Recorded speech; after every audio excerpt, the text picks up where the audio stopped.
Morning everyone, welcome to DOdaily. Wake up to walk. It's Des here, about to start leg 3 of the Clockwalk walk.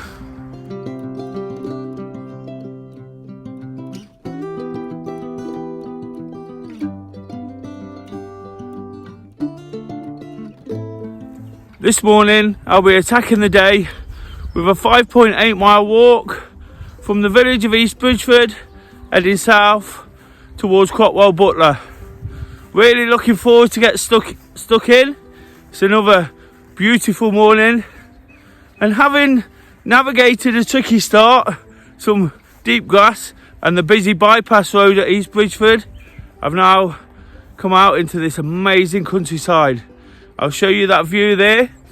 Towards the end of the walk last week, I was walking just along over the other side of the River Trent. Now looking down from the south into the Trent Valley, it's absolutely stunning. And if I pan around just a little bit more, you'll see the sun coming up over the trees.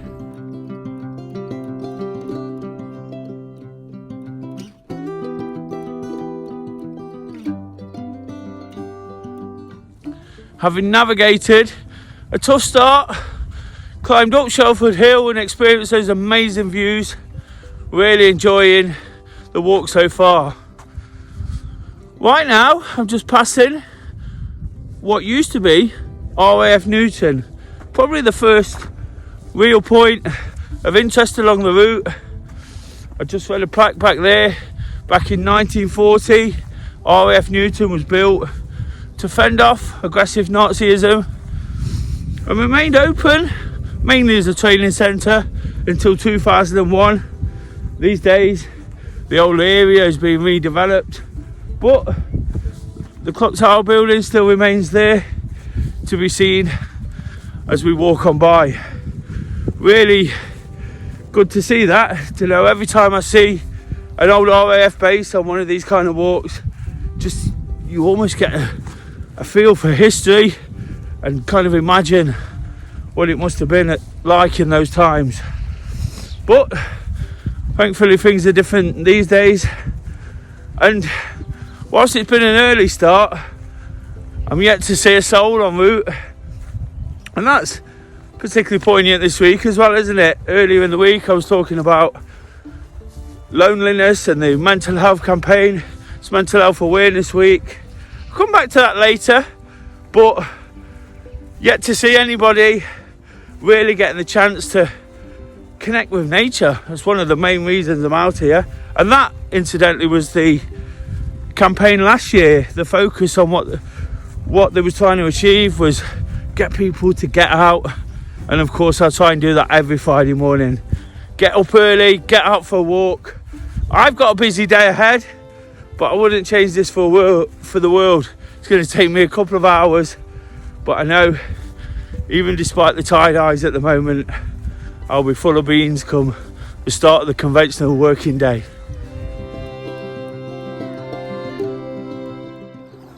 Experiencing what I have this morning, I didn't realise I'm progressing quite nicely, nearly halfway through. And whilst I talk about connecting with nature, and you can see all this countryside around me, today's walk runs almost parallel to the A46, a busy road that runs through Nottinghamshire from Newark down towards Leicester and the M1. All the way through you can just about hear the rustle of the busy traffic and people getting about their day.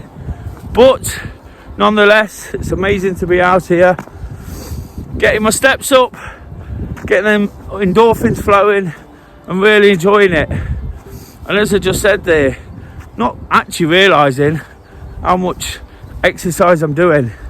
That's what Friday morning is all about. Waking up to walk and to really attack the day.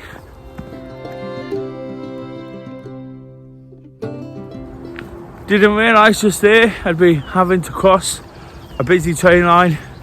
Safely through that, and I've actually just seen the first way marker with the Clockwalk on it. That's particularly reassuring, knowing I'm going the right way. Sometimes doing the vlog can lose track of where I am and just start heading off course.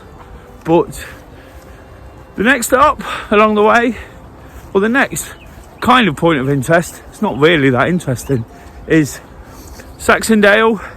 And whilst it's a small hamlet, the main reason people know it is the busy roundabout that connects the A46 and the A52. Two busy arteries that lead traffic in and out of Nottingham. Kind of got to get round it somehow today. Of course it's safe, but it sends me on a big diversion.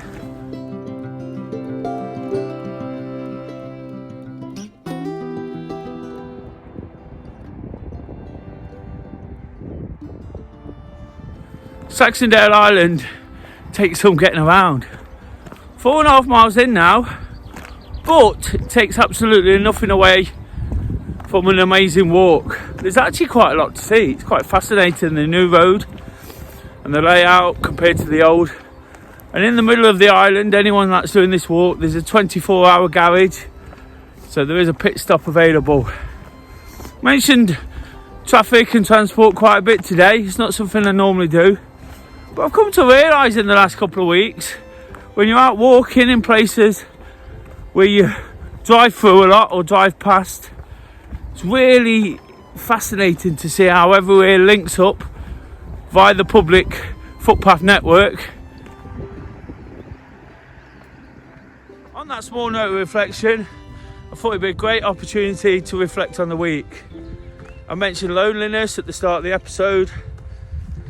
Of course, I always look back, try to process what's been said, how it's worked for me, and take the positives forward, leave all the negative stuff behind. Do you know, and on Monday I kind of had to dig deep into some of the negatives. Whilst it is in the past firmly, at times we have to use the adversity to move forward. And I spoke quite deep about a time where it was a struggle for me. I spoke about the decisions I was thinking about making. You know, do check that out. It's one of those that I feel is as relatable and honest as I can be. I did it live, so it was just everything straight out my mouth onto the vlog. But as the week's gone on and I've touched on it throughout, I've realised how important it is to have people around me. And last week, when it was my birthday, after I'd concluded on Friday, I actually felt like I was winning. You know, but that doesn't stop me taking myself away, and I try and explain this every week on a Friday, taking myself away and doing this. Sometimes we just need that bit of time. We can be a bit hell-bent on being social animals, don't get me wrong. I spend all my life trying to look after people, put things on for people, you know, so I get the enjoyment as well, not just for them, for us all to use. But it's great to get out here, you know, and process it, like I say. And as we've gone through, as we've gone through the week, I think I've developed a better understanding of that. I've spoke about myself and again paying it forward and how people have done that for me and how it makes me feel.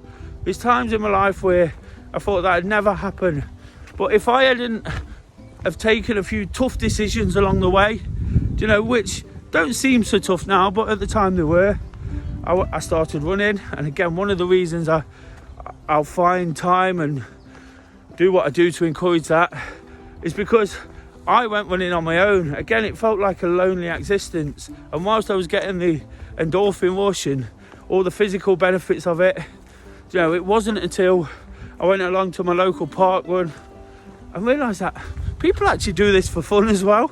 I didn't think people ran for fun. I was doing it to lose weight, and I thought everybody was doing it purely for fitness purposes, but people actually did it for fun, and it became a social thing, and you meet like-minded people. And it's important, if you are feeling a bit lonely at times, just to understand that sometimes we have to throw ourselves in to the things we enjoy. And if I'd not done that, you know, I wouldn't be speaking today, I wouldn't be doing the things I do and getting the absolute most from it. It's about getting the most from it. If you can get others involved and use their inspiration, inspire others as well, talk about paying it forward. So grateful for the way that's happened back in my direction this week as well. It's been absolutely amazing. And again, it just gets to a point on a Friday morning where you go, that was pretty good, you know, and it has been pretty good.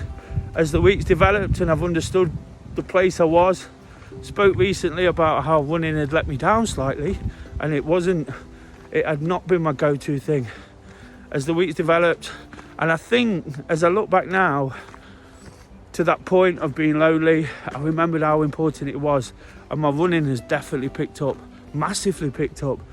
But on top of that, feeling pretty good anyway, my mood is absolutely up here, and that's a great way to be thinking about it going into the weekend, isn't it? Going into another one, not quite so busy as well, so I'm looking forward to a bit of downtime.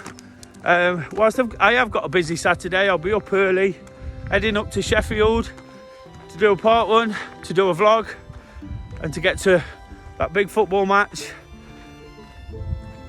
Apart from that, it should be pretty calm. I've got the running club on Sunday, but looking forward to just relaxing after a really, really busy few weeks, and hopefully that'll add even more again. Get my wits about me, not be so tired going into a new week, feeling a bit fresher because of the activity, and it should be a good one. That's leg 3 of the Knott's Clockwork walk complete. I made it to Clockwalk Butler, as ever, a really nice Knott's village. Great walk today, tricky in parts, but fully enjoyable, as I've said throughout. Glad to take another one off. Glad to explain all the reasons why I do what I do on a Friday. So important for me to get out, and as I discussed on my reflection there, it's doing so much to put me back where I need to be. Really, really enjoying this challenge. Really pleased to be getting up bright and early on a Friday morning. We'll always encourage you guys, wherever you are, at whatever time, to get out there. If you're not feeling fantastic, if you're feeling lonely, if you need somebody to walk with, just reach out. You know, sure there'll be somebody who'll take you up on the offer. It's brilliant exercise, brilliant for the mind, brilliant to get the most out of another day, and a brilliant start to the weekend. If you've liked today's episode, please give it a thumbs up. If you're new to the channel, please subscribe, and if you want to check out my progress so far, please look back on the playlist at the previous episodes. It shows my progress so far, where I've come from. It's all been great. Have a great weekend, guys. Enjoy what you're doing. Just doing it.